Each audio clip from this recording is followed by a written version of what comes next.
দেখুন, আপনারা অনেকেই জানেন যে গত দুদিন মানে 16 তারিখ এবং আজ এই গ্রীষ্মের দাবদাহকে উপেক্ষা করে প্রথম দিনে যে জমায়েত ছিল সে তুলনায় আজকের জমায়েতে অনেক অনেক নতুন মুখ, যারা অনেক বোনেরা, দিদিরা, গৃহবধূরা অনেকেই আজকে এসছেন বিভিন্ন দূর দূর জেলা থেকে। বিভিন্ন ইউটিউবে বা সংবাদপত্রের মাধ্যমে বা কাগজে পড়ে তারা আজকে রাজপথে এসছে অনেকের সাথে, কোনো জেলা গ্রুপেও তারা নেই। তো আগামী দিনেও চাইছি যে আগামী দিন বলতে আগামীকাল আন্দোলনে আসার জন্য, প্রত্যেকেরই আন্দোলনে আসার জন্য। কারণ সরকার এখন চাকরি হারাদের নিয়ে কিন্তু ব্যস্ত। চাকরি হারাদের কিভাবে তাদেরকে পুরনো চাকরি তাদের বহাল রাখবে সেই সিদ্ধান্তে নেওয়ার ক্ষেত্রে কিন্তু তারা ব্যস্ত আছে। কিন্তু এই আমরা দীর্ঘদিনের বঞ্চনার শিকারীদের তো চাকরি এই গেল, আর আমরা এই 7টা বছর নতুনরা সুযোগ পাইনি। এর থেকে বঞ্চনার কথা আর কিছু বলা যায় না। আর দিকে দিকে প্রত্যেকটা চ্যানেল যখন চাকরি হারাদের নিয়ে নিউজ করছে, তো আমাদের নিউজটা কিন্তু হারিয়ে যাচ্ছিল। কিন্তু আজকে আমরা চেষ্টা করেছি অন্ততপক্ষে আমাদের নিউজটা মুখ্যমন্ত্রী বা রাজ্যের প্রত্যেকটা শ্রেণীর মানুষের কাছে যায়, সেদিকটা কিন্তু চেষ্টা করেছি। আগামীকাল জমায়েতটা কিন্তু খুব দরকার, না হলে কিন্তু আর আন্দোলনের পথে যাব না। টানা রোদে, সকালের টাইমে টানা রোদে বসে তীব্র মাথার যন্ত্রণা হচ্ছে এখন। তারপরেও নদিয়া জেলা থেকে বললো দাদা একটা লাইভ করো, সোমবারে নদিয়া জেলার ডিপিএসসি অভিযান হবে। নদিয়া থেকে যারা লাইভ দেখছেন তাদেরকে বলবো সোমবারে নদিয়া জেলার ডিপিএসসিতে যাবেন। আর আগামীকাল যারা আজ আসতে পারেননি, আগামীকাল আসুন।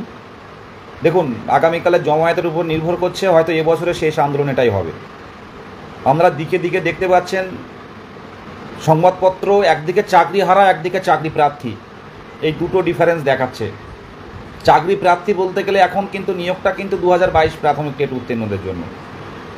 আমরা এই গরমে, আমি যেটা বলছিলাম, এই টানা রোদে লেগে মানে আমার এই মাথার যন্ত্রণা এমনি হয় না, কিন্তু যখন মাথার যন্ত্রণা হয় তখন সেই মাথার যন্ত্রণা আর থামে না। আজ যেমন এই টানা রোদে আজকে মাথার যন্ত্রণাটা শুরু হয়েছে। আজকে যে মাথার যন্ত্রণাটা কখন শেষ হবে আমি ঘুমের মধ্যে আমিও বলতে পারবো না। ঝড় বৃষ্টি আসছে, ঝড় চারিদিকে আসছে। তো এই জায়গায় দাঁড়িয়ে কালকে বলবো, আগামীকালকের জন্য প্রত্যেকেরই আসার অনুরোধ। হয়তো এবছরে হয়তো শেষ আন্দোলন আগামীকাল হবে, আর রাজপথে নামবো না। প্রত্যেকের উদ্দেশ্যে বলছি যে নোটিফিকেশানটা কিন্তু আমাদের চাই। যদি 32,000 কোনো না কোনোভাবে, যদি 32,000-এর কোনো সমস্যা তৈরি হয় ভোটের আগে, বুঝতে পারছি কিছু না কিছু হলেও বুঝতে পারছি পরিস্থিতি কোন দিকে যাচ্ছে, ভোটের আগে যদি কোনো না কোনোভাবে 32,000 নিয়ে কোনো সমস্যা তৈরি হয়, নোটিফিকেশান কিন্তু আসবে না। তার আগে এই ওবিসি সমস্যা তার আগে মিটে যাচ্ছে। ওবিসির মামলার কথা বলবেন না, ওবিসি সমস্যার কথা বলবেন। সবাই বলে যে ওবিসির মামলা কবে সমাপ্তি হবে, ওবিসি সমস্যা কবে সে সমাধান হবে। কথাগুলো বলছে একটু যারা বোঝার বুঝে নিচ্ছে। প্রপার ওয়েতে ওবিসি হয়নি, সে প্রপার ওয়েতে তো এখনও হচ্ছে। এই রিপোর্ট গিয়ে জমা পড়বে হাইকোর্টে গিয়ে, সুপ্রিম কোর্টে গিয়ে। সুপ্রিম কোর্ট যেটা বলছে, সুযোগ দেওয়া হয়েছে, কিছু 3 মাসের জন্য সুযোগ চেয়েছে প্রপার ওয়েতে সব কিছু করার জন্য, সেটা শেষ পর্যায়ে চলে এসছে। তো এটা কাজ মিটে যাবে। এবার সাথে সাথে নোটিফিকেশানটা আমাদের আনতে হবে, শূন্য পদ 1 মাস পরে দিক। তাহলে 32,000 নিয়ে কোনো সমস্যা দেখা দিলেও আমাদের কথা কিন্তু মানে আমাদের কাজটা একটা প্রসেস চলে আসবে, তখন কিন্তু কেউ কিছু বলতে পারবে না। এই জায়গায় দাঁড়িয়ে মুখ্যমন্ত্রীর হস্তক্ষেপ চাই, এই দাবিতে পথে নামুন। চারিদিকে দিকে দিকে অনেকজন সাংবাদিক এসেছিল, কথা বলছিলাম, তা ওনারাই বলছে যে তোমাদের কি হবে বিদেশ, বুঝতে পারছি না এই পরিস্থিতি। এই দীর্ঘদিন ধরে আন্দোলন করতে করতে তোমাদের সাথে একটা সম্পর্ক তৈরি হয়ে গেছে। তো সেই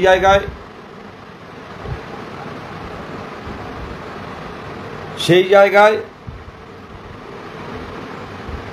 তোমাদের এটা দরকার। সেই জায়গায় আমরা আর বাড়িতে বসে থাকার কোনো জায়গা নেই। কোন প্যানেল 32,000 হোক 26,000 হোক, কোথায় কি হলো দেখার কোনো প্রয়োজন নেই। আমাদের নোটিফিকেশান চাই। আমরা আর পাচ্ছি না, ভাতা নয় ভাত চাই আমরা। দীর্ঘ দিন ধরে এইভাবে রাজপথে, এই তীব্র গরমে, আজকে কলকাতার রাজপথ কত গরম ছিল, সেই গরমকে উপেক্ষা করে প্রত্যেকটা যারা আমরা এসছি থাকতে পারিনি। আজকে যা রোদ ছিল, প্রত্যেকেরই কি সুস্থ আছি বলুন? মানসিকভাবেও যেরকম দুর্বল আছি, সাথে সাথে শারীরিকভাবেও দুর্বল হয়ে যাচ্ছি। তাই বলবো আগামীকাল আসুন, হাতে হাত রেখে বোনেরা, বন্ধুরা, সহযোদ্ধারা প্রত্যেকে আসুন। আগামীকাল আমাদের মানে ধর্ণা কর্মসূচির শেষ দিন। এই দিনটা এসে আমরা আমাদের অন্তত সংঘবদ্ধতা দেখাতে হবে। আর আপনারা প্রত্যেকে কিছু না কিছু বানিয়ে আনবেন মুখ্যমন্ত্রীর দৃষ্টি আকর্ষণের জন্য। আজকে আমরা যে বেকারের মেলা দেখালাম, চপ থেকে শুরু করে বিভিন্নভাবে চ্যানেলেও দেখাচ্ছে, তো সেগুলো মিজানুর ভাই লাইভ দেখছে, এবি রিপাবলিক বাংলায় ওখানে হচ্ছেটা কি আমরা দেখুন। আমরা বারবার অনেকে লাইভ দেখে, অনেক নেতা মন্ত্রীরাও দেখেন, যারা অনেকে আমাদের পাশাপাশি অনেকেই থাকেন বা আছেন সোশ্যাল মিডিয়াতে, যে কেউ দেখতে পারে। তো কলকাতারও অনেকে দেখছে, বিভিন্ন জেলার অনেকেই দেখছেন। তো আমরা পরিষ্কারভাবে এর আগেও জানিয়েছি যে আমরা কোনো রাজনৈতিক কোনো দলের মদতপুষ্ট নয়, কোনো রাজনৈতিক রঙেও আমরা রঙিন হয়নি। আমাদের সম্পূর্ণ অরাজনৈতিক এই 2022 প্রাথমিক টেট পাস ডিএলএড ঐক্য মঞ্চ। তো সেই জায়গায় দাঁড়িয়ে আমাদের নোটিফিকেশনটা দিতে হবে। আর কোনো কথা শুনবো না মুখ্যমন্ত্রীর ওই কথা, 1 লক্ষ আলাদা করে 1 লক্ষ, আমি জোরে বললে মাথায় লাগছে, এমন মানে মাথার যন্ত্রণাটা হচ্ছে। তো 1 লক্ষ শূন্যপদ শিক্ষকের পদে, সেই 1 লক্ষ শূন্যপদের মধ্যে প্রাথমিকে কত সেটা বলতে কী সমস্যা? এই দাবিতে লড়ছি। অনেকে বলো সরকারের পাশে আছে, আমিও বলছি সরকারের পাশে ছিলাম, পাশে আছি, কিন্তু এইভাবে দিনের পর দিন বঞ্চনার শিকার, এগুলো আমরা মেনে নেব না। একটা সরকার তখনই সরকার হয়, একটা দল, একটা রাজনৈতিক দল তখনই সরকার গঠন করে যখন আমরা সবাই সরকারের পাশে থাকি। কিন্তু সেই সরকারের দায়িত্বের মধ্যে পড়ে কর্মসংস্থান দেওয়াটা, দিনের পর দিন ভাতা, ফুটবল, এ খেলা সে খেলা, বিভিন্ন প্রকল্প সব হোক, কিন্তু নিয়োগটাও সাথে হোক। আমরা বিকাশ ভবন চাকরি প্রার্থীরা ঢুকে গেছে, সামনের দিনে আমরা প্রাথমিক শিক্ষা পর্ষদে ঢুকবো। আমি বলছি আমি সামনে যাব, পুলিশ গুলি করে করুক, পা ভেঙে দেয় দিক, রক্তাক্ত হয় হোক, তাও হবো, কিন্তু আমাদের নোটিফিকেশান চাই। 23 জেলার পাশে না থাকলে, একজনকে যদি পুলিশ মারে আরেকজন আটকান, আমাদের এই যে শুভ বুদ্ধি কখন উদয় হবে জানি না। পালাবেন না। আমাদের একটা বন্ধুর গায়ে যদি আঁচড় দেয় আমরা সেখানে শুয়ে পড়বো। এরপরে সামনের দিনে এপিসি ভবনে ঢুকবো আমরা। কিসের জন্য এপিসি ভবন? কিসের জন্য বিকাশ ভবন? গণতান্ত্রিক পদ্ধতি কি বলে? পলিটিক্যাল সায়েন্স আমরা পড়েছি। একটা নির্বাচিত সরকার একটা নিয়োগ করছে, তাতে দুর্নীতি ঢোকাচ্ছে, অযোগ্যতা ঢুকিয়ে দিচ্ছে। কি কারণে? অন্যান্য পেশায় হতে পারে, অন্যান্য গ্রুপটির ক্ষেত্রে আপনারা স্বজন পোষণ করতে পারেন, কোনো সমস্যা নেই, কিন্তু শিক্ষক যেখানে শিক্ষার্থীকে আগামী দিনের ভবিষ্যৎ তৈরি করবে, সেখানে কিসের এত দুর্নীতি? এগুলো বলতে গেলে তখন আমরা রাজনৈতিক দল, আলাদা রাজনৈতিক দলের মধ্যে পুষ্ট, কোনো রাজনৈতিক দলের মধ্যে নেই আমরা। কোনো বিরোধী নেতা, বিরোধী দল কেউ আমাদের সাপোর্ট নেই, আমাদের পাশে কেউ থাকে না। আমরা আমাদের লড়াই আমরা করে নেব, আমরা ছিনিয়ে নেব। প্রত্যেকেই বলবো যে আসুন, সংঘবদ্ধ হন। আমার ভাইকে যদি পুলিশ গায়ে হাত দেয়, আমরা সেখানে শুয়ে পড়বো, প্রত্যেককে মারুক পুলিশ। আমরা আগামী দিনে যদি আমাদের নিয়ে এই ওবিসি সমস্যার সমাধানের মেটার সাথে সাথে যদি কথা বলছে, পরিষ্কারভাবে দিচ্ছি, যদি নোটিফিকেশান না আসে, আমরা কিন্তু পর্ষদে ঢুকবো। আর আপনাদের কারা কারা ঢুকতে চান, মানসিকভাবে প্রস্তুতি নিন। আমরা পর্ষদের মধ্যে গিয়ে কিছু করবো না, পর্ষদের গেটেই বসবো। আমাদের নিয়ে কিছু ভাববা হোক, তারপরে আমরা অন্য কিছু নিয়ে ভাববো। আমরা সেখান থেকে বেরোবো না। থাকুক গৌতম পাল মহাশয় পর্ষদের মধ্যে সারাটা রাত। 2017 সালের প্রাথমিক টেট নোটিফিকেশান হয়েছিল, নতুন করে আর টেট কেউ যুক্ত হতে পারেনি। 17-19 শেষ ডিএলএড ব্যাচ যারা 2017 টেট নোটিফিকেশানের সাথে ফর্ম ফিল আপ করতে বলেছিল, 18-20 সেশনের পর থেকে 5 বছরে রাজ্যে নতুন করে ডিএলএড যারা পাশ করেছিল তারা কিন্তু টেট দিতে পারেনি। তারা 2022-এর ডিসেম্বরের 11 তারিখে টেট দিল।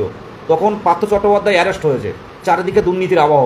একটা বড়ো করে টেট নিয়ে, ঘটা করে টেট নিয়ে যথারীতি 2023 সালের ফেব্রুয়ারির 10 তারিখে রেজাল্ট পাবলিশ করা হলো। সাংবাদিক বৈঠক করে জানানো হলো যে আর কোনো টেট পাস বসে থাকবে না, বছরে 2 বার নিয়োগ হবে। এটা আপনাদের কানে বাজে না? আগামীকাল আসুন, আগামীকাল আসুন। আমি কথা বলছি, কথার তালে তালে আমার মাথার মধ্যে এইখানটার যন্ত্রণা, মানে এই সারাদিন রোদের যন্ত্রণাটা চাপ দিচ্ছে, ধাক্কা দিচ্ছে। মিথ্যা কথার কোনো জায়গা নেই।